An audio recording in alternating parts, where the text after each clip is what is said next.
বিএনপির প্রতিষ্ঠাতা ও সাবেক রাষ্ট্রপতি জিয়াউর রহমানের ৪৪তম মৃত্যুবার্ষিকী আজ।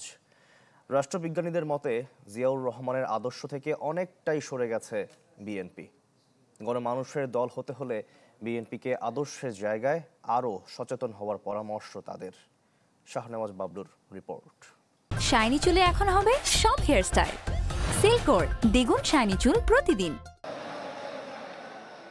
২০২৪ সালের ৫ আগস্টের বিপ্লব ছিল একনায়কতন্ত্র আর স্বৈরাচারের বিরুদ্ধে।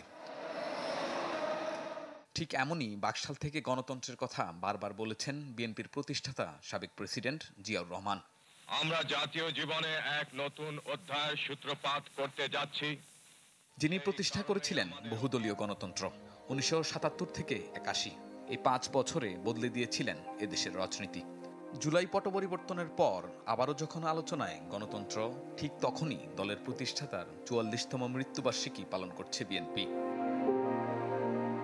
আগামীর ক্ষমতার পালাবদলের যখন সূচনা, তখন কতটা আদর্শিক রাজনীতি করছে জিয়াউর রহমানের হাতে গড়া দলটি। এই রাষ্ট্রবিজ্ঞানীর মতে জিয়াউর রহমানের চিন্তার সঙ্গে বিএনপির বর্তমান রাজনীতির রয়েছে বিস্তর ফারাক। তিনি প্রত্যাশা করছেন সাবেক এই প্রেসিডেন্টের রাজনৈতিক মতাদর্শ অনুসরণ করা উচিত জাতীয়তাবাদে বিশ্বাসী দলগুলোর। উনি হচ্ছে এমন অনেক কিছু করেছেন যা প্রচলিত না, যেমন খাল কাটা আন্দোলন। যে খাল কেটে উনি হচ্ছে দেশে একটা বিপ্লব আনতে চেয়েছিলেন, যে এটার মাধ্যমে পানি আসবে, সেটা দিয়ে আমাদের দেশের শস্য হবে। তারপরে উনি হচ্ছে পলিটিক্স এত ইজি পলিটিক্স চান নাই, উনি একটু ডিফিকাল্ট পলিটিক্স চেয়েছিলেন। তারপরে ওনার সময় সার্ক হলো, উনি সার্কের স্বপ্নদ্রষ্টা। সার্ক দিয়ে হচ্ছে ফরেন পলিসি, এই পুরা রিজনটাকে একরকম করে উনি তৈরি করতে চেয়েছিলেন।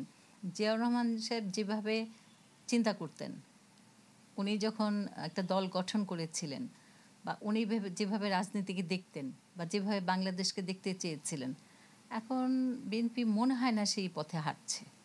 জিয়াউর রহমান দীর্ঘ সময় রাষ্ট্র পরিচালনার দায়িত্বে থাকলে দেশ আরও এগিয়ে যেত বলে মনে করেন এই রাজনৈতিক বিশ্লেষক।